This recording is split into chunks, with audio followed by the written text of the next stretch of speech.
Hello my dear students, তোমাদের গণিত ক্লাসে তোমাদের সবাইকে স্বাগতম। আমি সোহেল স্যার তোমাদের সাথে আসি এইচএসসি 2025-এর সলিউশন ক্লাসে। তো অনুগতিকভাবে আমি এইচএসসি গণিত প্রথম পত্রের যে প্রশ্নের সমাধান দিচ্ছিলাম আজকে দিব তার 3 নম্বর প্রশ্ন। তো আমাদের 3 নম্বর প্রশ্নটা বোর্ডে দেয়া আছে অলরেডি। এটা হলো বৃত্তের থেকে আসছে, অর্থাৎ আমাদের দুইটা অনুশীলনী, এই দুইটা অনুশীলনীর মধ্যে থেকে প্রশ্নটা আসছে এবং অনেক সহজ একটা কোশ্চেন। তো আমি তোমাদের এটা সলিউশন দেওয়ার ট্রাই করতেছি। দেখো এখানে আমাদের কি দেয়া আছে, দৃশ্যকল্প দুইটা বৃত্তের সমীকরণ দেয়া আছে আর ক খ গ তিনটা প্রশ্ন দেয়া আছে। এবং যারা স্টুডেন্ট ছিলেন তারা ভালো করে খেয়াল করে দেখবে আমার সাজেশনের মধ্যে বৃত্ত একদম 100% কমন, নো ডাউট। চ্যালেঞ্জ দিয়ে বলতে পারি আমার যে এখনো যে সাজেশন আছে আমার কাছে, আমি চ্যালেঞ্জ দিয়ে বলতে পারি বৃত্ত থেকে যেটা বলা হয়েছিল হুবহু একদম সেখানেই আসছে। তো আমি দেখো তোমাদের এই প্রশ্নের অ্যান্সারটা দিয়ে দিচ্ছি। ক নম্বর অ্যান্সার কেমন ছিল, বলছে 3-3 কেন্দ্র বিশিষ্ট বৃত্ত ওয়াই অক্ষকে স্পর্শ করে। তো বৃত্তের সবসময় যদি আমরা ছবি এঁকে করি তাহলে আমাদের জন্য সবচেয়ে ভালো হয়। তো এখানে দেখো এই বৃত্তের কেন্দ্রটা হচ্ছে -3 আর 1 এবং দেখো বৃত্তটা ওয়াই অক্ষকে স্পর্শ করে। তো তোমাদের একটু বলে রাখা ভালো যে যদি কোনো বৃত্তের কেন্দ্র আর ব্যাসার্ধ বের করতে পারি তাহলে বৃত্তের সমীকরণ বের করা সহজ। আর যদি কেন্দ্র ব্যাসার্ধ না থাকে তাহলে বৃত্তের সাধারণ সমীকরণ ধরে আমরা ম্যাথটাকে করার ট্রাই করব। তো দেখো এখানে আমাদের অলরেডি কেন্দ্র দেয়া আছে, কিন্তু বলছে বৃত্তটি ওয়াই অক্ষকে স্পর্শ করে।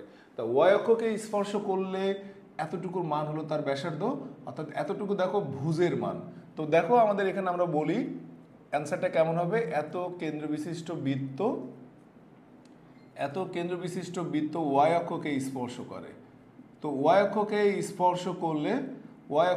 স্পর্শ করলে আমাদের এখানে ওয়াই অক্ষকে স্পর্শ করলে ব্যাসার্ধ কি হবে, বৃত্তটির ব্যাসার্ধ হবে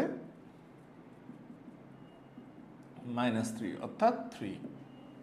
অর্থাৎ বৃত্তটির সমীকরণ তাহলে কি, x + 3 whole square plus y - 1 whole square equal to 3²। এটা ছিল আমাদের প্রথম প্রশ্নের উত্তর। এবং এটা যদি তোমরা ভাঙাই দাও কোনো সমস্যা নেই, না দিলেও এইভাবে রেখে দিলেও আমরা এখান থেকে 2 মার্ক পেয়ে যাবো। অ্যান্সার দেখো এই খ নম্বরটা কি আছে, খ নম্বর বলছে একটি বৃত্ত। তো খ নম্বর আমাদের দেখো এখন আমরা খ নম্বরটাকে প্রমাণ করব। খ নম্বর বলছে নতুন কেন্দ্র 2 নং বৃত্তের সাথে এককেন্দ্রিক। 2 নং বৃত্তটা কি, তাহলে আমাদের প্রথম কাজ হলো 2 নং বৃত্তের সমীকরণটা আমরা লিখি। এখান থেকে 2 নং বৃত্তের কেন্দ্রটা আমরা বের করব। তো কেন্দ্র কি হবে, কেন্দ্র আমরা জানি -g-f অর্থাৎ -8, 0। ওকে, বলছে নতুন যে বৃত্তটা হবে সেই বৃত্তের সাথে এককেন্দ্রিক, অর্থাৎ নতুন বৃত্তটির কেন্দ্র আমরা পেয়ে গেলাম -8, 0 এবং 1 নং বৃত্ত x = 4 রেখার ছেদবিন্দু দিয়ে যায়। তাহলে x = 4 আর 1 নং বৃত্তটা কি আপনারা একটু দেখেন তো। 1 নং বৃত্তটা হলো x² + y² -6x - 8 = 0। তো এখানে আমরা x এর মানটা বসাই দিই, 4² + y² -6 × 4 - 8 = 0। তাহলে এখান থেকে আমরা পাই y² = 16, দেন y = +-4।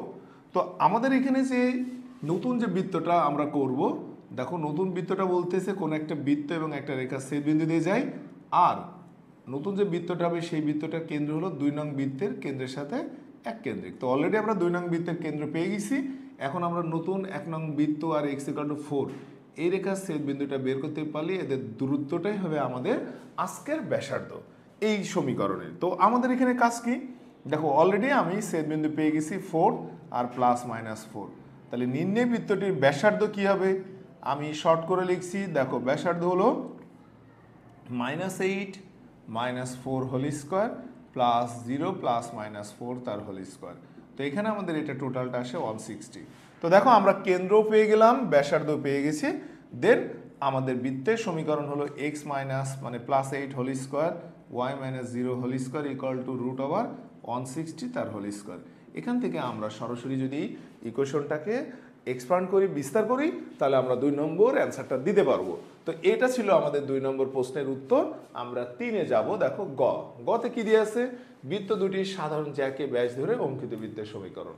যারা বরাবরই পড়ে আসছো বৃত্ত, আমি এটা বরাবরই বলে আসছি যে এই অঙ্কটা ইম্পর্টেন্ট। তো এটা কেমন হবে, দেখো আমাদের ছবিতে মানে আমাদের এখানে যে প্রশ্ন দেওয়া আছে সেই প্রশ্নে 2টা ইকুয়েশন দেওয়া আছে। সেই 2টা ইকুয়েশনের মনে করো এই একটা বৃত্ত আর এই একটা বৃত্ত। তো দেখো আমি যদি এটাকে ফিগার আঁকালাম যে 2টা বৃত্তের সমীকরণ দেওয়া আছে, এই 2টা বৃত্তের সাধারণ জ্যা মানে কোনটা দেখো এই লাইনটা, এই রেড কালারের লাইনটা দেখো, এই বৃত্তেরও সাধারণ জ্যা, এটারও সাধারণ জ্যা, অর্থাৎ আমরা এটাকে বলতে পারবো কমন জ্যা। এই কমন জ্যাকে ধরে আমরা যদি নতুন একটা বৃত্ত, অর্থাৎ কমন জ্যাকে আমি এখন ব্যাস মনে করতেছি, ব্যাস ধরে যদি আমি একটা বৃত্ত আঁকি, তাহলে এই বৃত্তটার সমীকরণ আমাদেরকে চাচ্ছে। দেখো এই গোল বৃত্তের সমীকরণটা আমাদেরকে চাচ্ছে। তো আমরা এই যেটা বের করার একটাই সূত্র ছিল, সেই সূত্রটা তোমাদেরকে লিখে দিচ্ছি। দেখো আমরা জানি যে এল এর ভ্যালুটা কি হবে, s1 minus s2 equal to 0। তাহলে আমরা প্রথম বৃত্ত থেকে দ্বিতীয় বৃত্তটাকে যদি মাইনাস করে দিই, আমরা দেখো এখান থেকে এক্স স্কোয়ার কাটা, ওয়াই স্কোয়ার কাটা, মাইনাস 6x মাইনাস 16x অর্থাৎ মাইনাস 20x, মাইনাস 8 মাইনাস 3, তার মানে মাইনাস 11 ইকুয়াল টু 0। এখান থেকে যদি আমরা মাইনাস 2 কমন নিয়ে নিই, 2x প্লাস 1 ইকুয়াল টু 0, এটাই ছিল আমাদের সেই কমন জ্যা। এই কমন জ্যাকে ব্যাস ধরে আমরা যে বৃত্তের সমীকরণটা ড্র করব, দেখেন স্যার একদম ইজি। বৃত্তের সমীকরণটা ড্র করব, সেটার ফর্মুলা হলো প্রথম বৃত্তের সমীকরণ প্লাস একটা কনস্ট্যান্ট আসবে প্লাস জ্যায়ের সমীকরণ। তাহলে s1 এর ভ্যালুটা কত, s1 হচ্ছে x square plus Y square minus 6x minus 8 plus k into আমাদের এখানকার যে জ্যাটা আছে সেই জ্যায়ের সমীকরণ। ওকে, তাহলে আমাদের এখানে কি আসছে দেখো, x square plus Y square plus 2x, আমরা এখান থেকে যদি নিয়ে নিই k minus 3 minus 8 plus k equal to 0।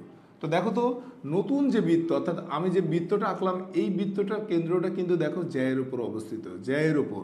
তাহলে আমরা এখান থেকে যদি মাইনাস জি মাইনাস এ বের করি, তাহলে এটা কি আসছে দেখো, আমরা জানি মাইনাস জি, অর্থাৎ এটা হলো জি এর মান 3 মাইনাস কে, আর এফ এর মান হলো 0, যা 2x প্লাস 1 ইকুয়াল টু 0 রেখার উপর অবস্থিত, এত রেখার উপর অবস্থিত। তাহলে আমরা মানটা বসাই, দেখো 2 into 3 minus k plus 1 equal to 0, তাহলে 6 minus 2k plus 1 equal to 0, অর্থাৎ 2k ইকুয়াল টু 7, কে এর মান হলো 7/2। তো এই কে এর মানটা যদি আমরা প্রথম ইকুয়েশনে বসাই দিই, অর্থাৎ এই ইকুয়েশনে বসাই দিই, তাহলে আমাদের নির্ণয় বৃত্তের সমীকরণটা হয়ে যাচ্ছে। তো এটাই ছিল আমাদের, এটা আমরা এখান থেকে একটু ক্যালকুলেশন করে নিই, 2x square plus Y square minus 12x minus 16 plus 14x plus 7 equal to 0। এখান থেকে যদি আমরা যোগ বিয়োগ করে নিই, তাহলে লাস্ট লাইনটা কি আসে, 2x square Y square plus 2x minus 9 equal to 0। এবং এটাই ছিল আমাদের আজকে বৃত্ত রিলেটেড প্রথম পত্রের সমাধান। তো তোমরা সবাই ভালো থাকো, সুস্থ থাকো, দেখা হবে নেক্সট ক্লাসে নেক্সট কোনো প্রশ্ন নিয়ে। সে পর্যন্ত সবাই ভালো থাকো, সুস্থ থাকো, আল্লাহ হাফেজ।